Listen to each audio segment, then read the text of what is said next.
नमस्कार दोस्तों, कैसे आप सब लोग। उम्मीद है कि सब स्वस्थ और मस्त होंगे और अपने कामों में व्यस्त होंगे। और फिलहाल आज है जन्माष्टमी और आप सभी लोग जन्माष्टमी की आप लोगों सभी लोगों को जन्माष्टमी की ढेर सारी शुभकामनाएं।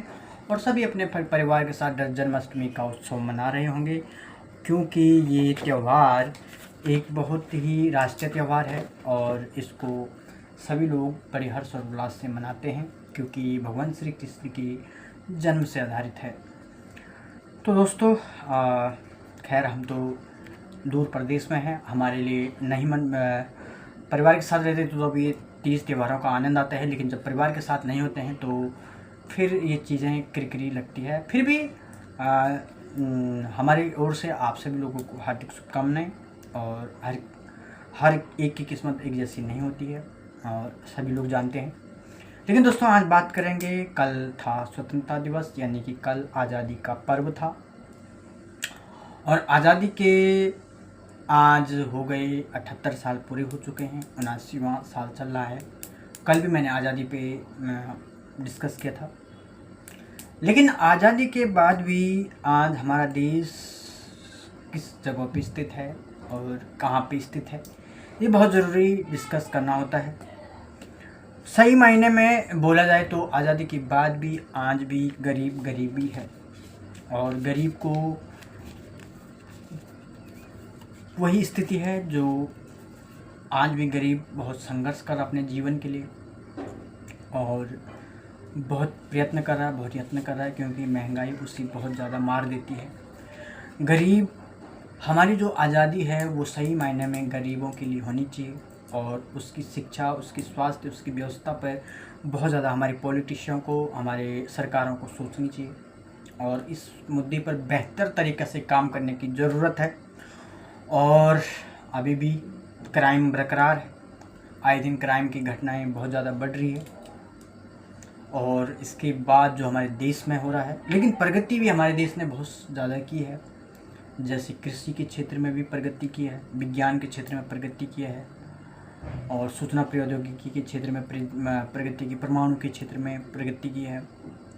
लेकिन अगर हमें कहीं ध्यान देने की ज़रूरत है वो है शिक्षा के क्षेत्र में, जो कि गरीब आज भी जूझ रहा है।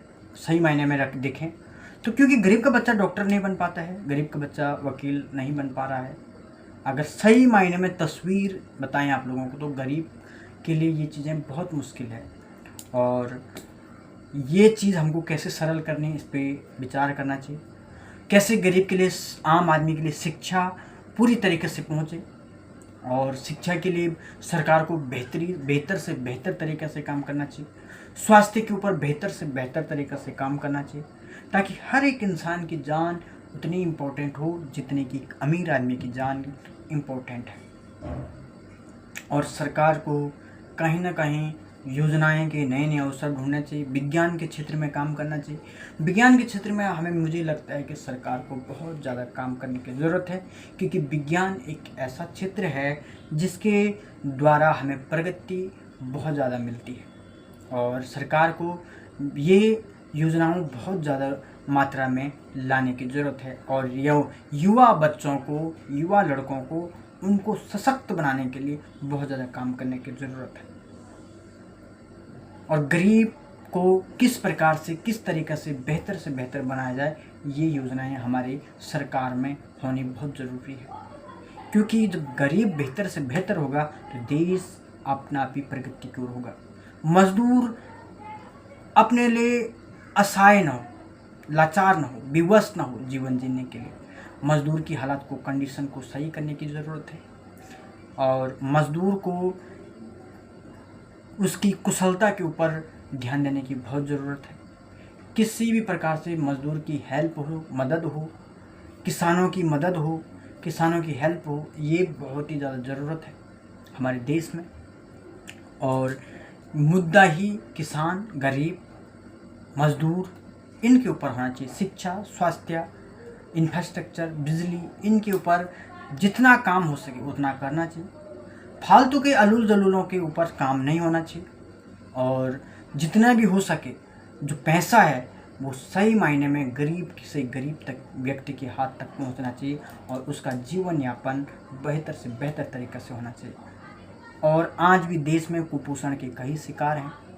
कुपोषण, लोगों को सही से पोषण नहीं मिल पाता है और खाना पीना की बहुत ज़्यादा किल्लतें हैं कई जगहों पर, जिससे कि देश का जो युवा है, जो जनरेशन है, वो ख़राब होने की स्थिति होती है। तो हमें अपने पोषण पे भी ध्यान देने की ज़रूरत है और शिक्षा व्यवस्था में बहुत ज़्यादा सरकारी स्कूलों को मजबूत करने की ज़रूरत है। जैसे कि मैं बार बार कहता हूँ अपने वीडियो में, मेरा फोकस ही स्कूल और शिक्षा पे, कि शिक्षा व्यवस्था जब बेहतर होगा तो उस देश का मॉडल अपना भी बेहतर होगा। उस देश में नई नई क्रांतिकारी, नई नई योजनाएँ, नए नए रोज़गार का अवसर खुलेंगे और पढ़ा लिखा व्यक्ति हमेशा अच्छा, और पढ़ा लिखा मतलब एक गुणवत्ता वाला, क्वालिटी वाला बेस जैसे कहते हैं, वो होना ज़रूरी है हमारी शिक्षा व्यवस्था में। तो दोस्तों, हम लोगों को काम करने की ज़रूरत है। मैंने कह रहा हूँ शिक्षा पे, स्वास्थ्य पे और किसान, मजदूर, इन लोगों पे काम करने की बेहतर से बेहतर, और विज्ञान के क्षेत्र, ये 4-5 योजनाएं हमारे देश के ऊपर अगर बेहतर तरीके से काम हो तो हमारे देश प्रगति के बहुत ज़्यादा ऊंचाई छू सकेगा। तो फिलहाल आज की वीडियो में इतना ही। आई होप कि आपको वीडियो अच्छी लगी हो, और अच्छी लगी हो तो लाइक, कमेंट, शेयर ज़रूर कर देना और चैनल को ज़रूर सब्सक्राइब कर देना। तब तक के लिए मुझे दीजिए इजाज़त। जय हिंद, जय भारत।